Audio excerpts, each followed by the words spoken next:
Bapak-bapak, ibu sekalian, mari kita lanjutkan kajian kita berkenaan dengan assalam untuk rekaman yang ke-14. Pada subuh ini mari kita tingkatkan lagi kajian kita mengenai assalam. Dua assalam yang terakhir adalah salam yang diberikan malaikat kepada orang-orang yang masuk surga. Kemudian salam diberikan orang yang masuk surga dalam keadaan sedang menghadapi wafat, kematian. Mari kita kaji subuh ini bagaimana salam yang diberikan kepada seorang hamba yang sukses, punya cita-cita besar agar anak keturunannya masuk surga, bapak neneknya juga masuk surga. Maka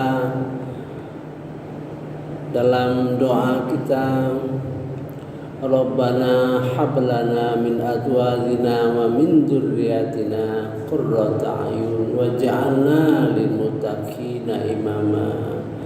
Yaitu orang yang berdoa kepada Allah Subhanahu wa taala dikaruniai istri dan anak-anak keturunan dan mengharapkan jadi pemimpin orang-orang yang takwa. Itu bukan hanya doa saja, bukan doa saja, tapi dilakukan dengan tindakan-tindakan, usaha-usaha, ya, sehingga insya Allah mudah-mudahan kita menjadi orang yang bercita-cita besar, bercita-cita agar semua keluarga kita terhindar dari api neraka dan masuk surga. Kepada orang-orang tua kita, nenek kita, ya, kita doakan semoga mendapat pengampunan dari Allah Subhanahu wa taala dan masuk surga bersama-sama. Amin ya rabbal alamin. Mari kita baca surah Ar-Ra'd. A'udzubillahi minasyaitonirrajim. Bismillahirrahmanirrahim.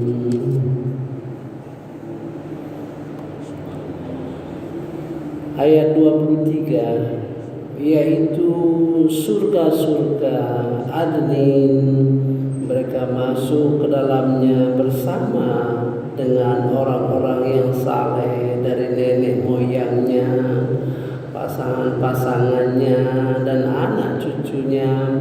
Sedangkan para malaikat masuk ke tempat-tempat mereka dari semua pintu sambil mengucapkan salamun alaikum. Karena kesabaranmu maka alangkah nikmatnya tempat kesudahan itu. Luar biasa, ya, rasanya begitu indah, ya. Itu menunjukkan dia masuk surga itu betapa luasnya sehingga malaikat-malaikat masuk ke pintu-pintu, ya, sambil mengucapkan salamun alaikum. Tidak semua orang yang bisa begitu, ya. Mari kita tanamkan dan doa, kita selalu doa dan sungguh-sungguh. Rabbana hablana min azwajina wa min dzurriyyatina qurrata a'yun waj'alna lil muttaqina imama. Rabbana la tuzigh qulubana ba'da idh hadaitana wa hab lana min ladunka rahmah innaka antal wahhab. Semua doa-doa di dalam Al-Quran itu menunjukkan perubahan-perubahan ilmu, perubahan-perubahan iman dan perubahan-perubahan amal soleh. Mari kita baca. A'udzubillahi minasyaitonirrajim. Bismillahirrahmanirrahim.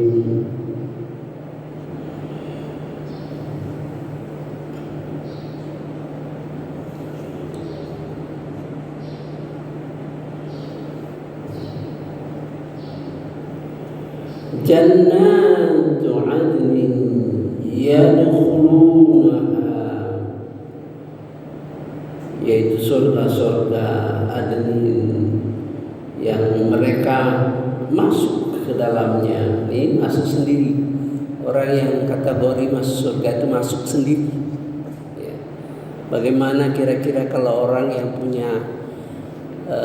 punya kartu privilege, misalnya di dalam penerbangan, ya, kartu gold dan sebagainya, masuk sendiri, ya, beri kebebasan, ya.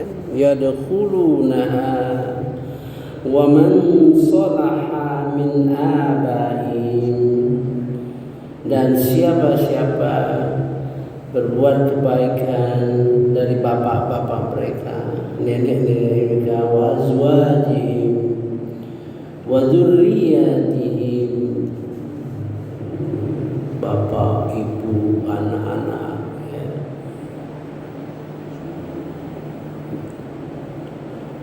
Nenek-nenek kita, tidak bisa bayangkan bagaimana kebahagiaan kita. Rasanya tidak mungkin, ya, tidak mungkin tercapai. Tapi insya Allah, mudah-mudahan Allah membukakan kita, ya, harapan kita kepada saudara-saudara kita, ya. Mungkin dalam ibadah kita selama ini kita berdoa dengan sungguh-sungguh, dan isi doa itu yang kita laksanakan, ya. Kita berikan jalan, kita cari jalan pada anak-anak kita. Kemudian anak-anak kita nanti lebih lagi dari kita dalam memelihara anak-anak, lebih tekun lagi, lebih terarah lagi, insya Allah. Ya, tidak terbayang oleh kita berdoa segala macam doa yang kita lantunkan kepada Allah Subhanahu wa taala dengan tekun, ya. Jannatu 'adnin yadkhulunaha wa man salaha min abaihim wa azwajihim wa dzurriyyatihim wal malaikatu yadkhuluna 'alaihim min kulli bab, dan para malaikat masuk, ya, melalui pintu-pintu sambil mengucapkan salamun alaikum, ya, salamun alaikum bima sabartum fa ni'ma aqbad dar, supaya kalian karena kesabaran maka itulah sebaik-baik rumah kesudahan. Nah, ini kelihatannya sabar itu yang menjadi hal-hal yang menonjol.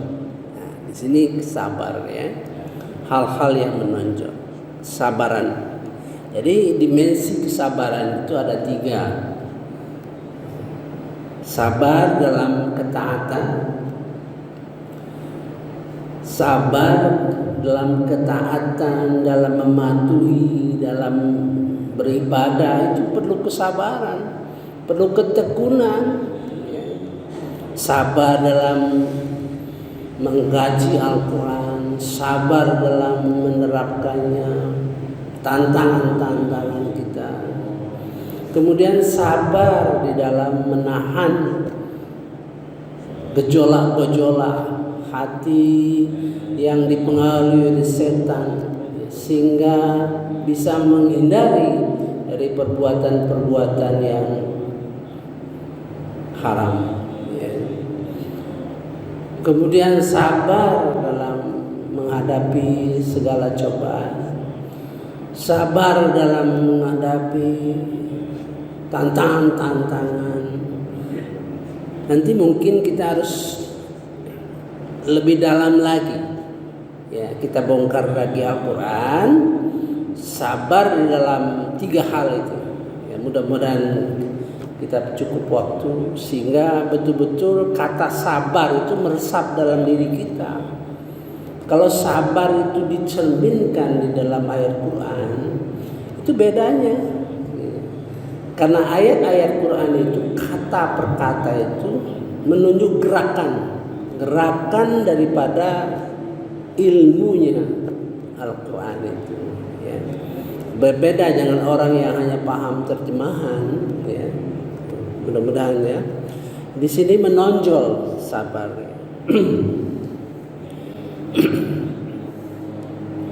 Nah, mari kita lihat atasnya. Biasanya kalau sesuatu yang tinggi, sesuatu ibarat gunung ya, bukit ya, tentu ayat-ayat di sekitarnya merupakan ayat-ayat yang mengarah kepada yang tinggi itu. Ya, ibarat bukit, maka ayat-ayat di sekitar itu mengarah kepada ketinggian itu ya. A'udzubillahi minasyaitonirrajim. Bismillahirrahmanirrahim. Ayat 11.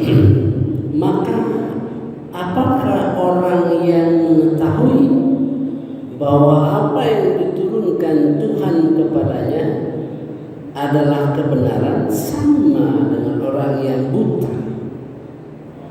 Hanya orang yang berakal saja yang dapat mengambil pelajaran. Nah, ya. Itu satu kelihatan itu bahwa orang ini termasuk kategori ulul albab, orang yang cerdas dan hati baik. Dari situ kita bisa melihat bahwa orang seperti ini adalah orang yang cerdas dan berhati baik. Apa definisi yang diberikan oleh Rasulullah SAW? Siapa itu orang cerdas? Ya, Al-Kaisu itu. Ya, orang yang cerdas itu adalah orang yang memikirkan ya setelah kematian. Nah, itu.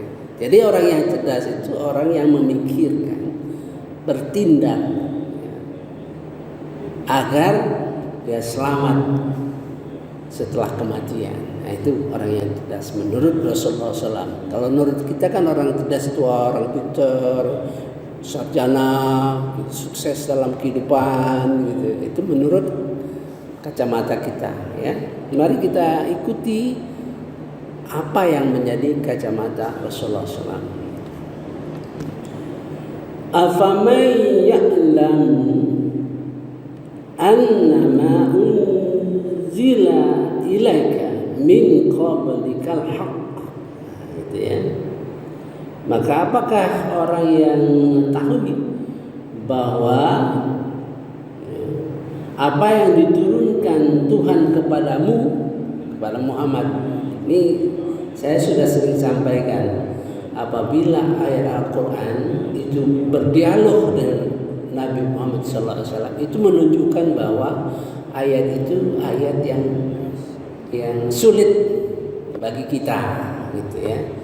Walaupun itu suatu pelajaran untuk kita, tapi itu memerlukan pemikiran, pemahaman, ya. Suka-suka membaca, misalnya orang menafsirkan ayat tersebut, si A, si B, si C, si D, kita dengar semua, ya. Nanti kita sendiri memahamkannya, gitu ya. Itu sulitnya kalau faman ya'lamu anna ma unzila ilaika mir rabbikal haqq kaman wa a'ma, sama seperti orang yang buta, nggak tahu sama sekali ya. Yang terlihat sudah pasti kita jawab tidak akan sama gitu. Innama yatadzakkaru ulul albab. Ini termasuk orang ulul albab, ya. Kita lanjut. Yaitu orang yang memenuhi janji Allah dan tidak melanggar perjanjian. Ini makanya di dalam surah Az-Zumar kemarin mengucapkan alhamdulillah karena Allah memenuhi janjinya. Nah, gitu ya. Alladzina yufuna bi ahdillah wa la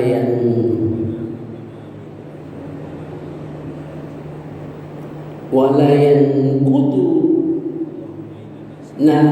mitsaq, yaitu orang yang memenuhi janji Allah dan tidak melanggar perjanjian itu. Jadi begini, janji Allah itu kepada kita, apa-apa yang dijanjikan Allah kepada kita, kita ingat, dan sudah tentu janji itu berkenaan dengan kewajiban yang kita harus laksanakan, ya kan? Makanya di dalam surah Al-Imran itu yang sudah pernah saya gambarkan bagaimana orang berzikir sampai dia menanyakan, ya, Rabbana wa atina ma wa'adtana ala rasulik.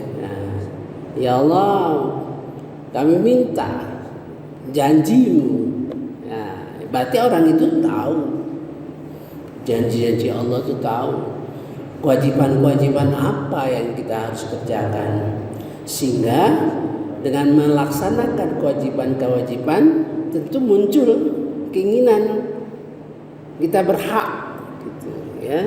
Dalam Al-Quran itu begitu jelas, ya, jelas hak dan kewajiban apa-apa yang dijanjikan Allah kepada kita, gitu. Walladzi yasilu ma amarallahu bih, dan orang-orang yang menghubungkan apa yang diperintahkan Allah agar dihubungkan. Nah, itu artinya orang yang menghubungkan silaturahmi. Silaturahmi itu jangan dilihat sering ketemu saja, apalagi zaman sekarang. Mungkin kita tidak pernah kenal sama seorang, tapi sudah bersilaturahmi, ya. Kita punya pandangan yang sama, punya dasar-dasar perjuangan yang sama, punya keinginan yang sama dalam melaksanakan kewajiban kita sebagai hamba Allah melalui medsos. Itu silaturahmi tanpa ketemu, ya. Walladzina yasiluna ma amara Allah bihi ayyusala wa yakhshawna rabbahum, ya. Dan mereka takut kepada Tuhannya dan takut, ya. Wa yakhshawna rabbahum wa yakhafu su'al hisab, takut, ya, kepada Tuhannya dan takut pada hisab yang buruk. Jadi orang ini penuh rasa takut, dan dijanjikan Allah orang takut itu dalam surah Al-Mulk, ya, innal ladzina yakhshawna rabbahum bil ghaib, yaitu orang yang takut kepada Allah dalam keadaan bil ghaib, dengan ghaib tidak terlihat, ya. Lahum maghfiratu wa ajrun kabir, bagi mereka itu maghfirah, pengampunan yang sangat besar dan pahala yang sangat besar. Mari kita monitor diri kita. Sebenarnya kita ini sudah takut kita, coba mau nggak? Tidak sembahyang subuh saja satu kali dengan sengaja, takut, kita masih takut. Nah, kita selesaikan ayat ini, ya. Walladzina sabaru ibtigha'a wajhi rabbihim, yaitu orang yang sabar dalam mencari keridhaan Tuhan mereka. Nah, tujuan mencari keridhaan itu yang berat, ya. Berarti sangat memperhatikan hal-hal yang menimbulkan kemurkaan Allah, ya. Jadi kalau orang mencari ridho itu, dia hati-hati dalam bertindak, jangan sampai melakukan hal-hal yang membuat Allah tidak senang. Nah, misalnya mulai membeda-bedakan orang, ya kan gitu. Misalnya orang itu, ini orang nggak punya, misalnya ini orang kaya. Jadi dia berhati-hati. Saya kira cukup dulu ya sampai di sini. Mudah-mudahan ini akan membuat kita semakin punya cita-cita, punya harapan yang besar. Semoga anak-anak cucu kita, orang tua kita, nenek kita, semua bersama-sama kita. Subhanakallahumma wa bihamdika, asyhadu an la ilaha illa anta, astaghfiruka wa atubu ilaik. Wallahu a'lam. Wassalamualaikum warahmatullahi wabarakatuh.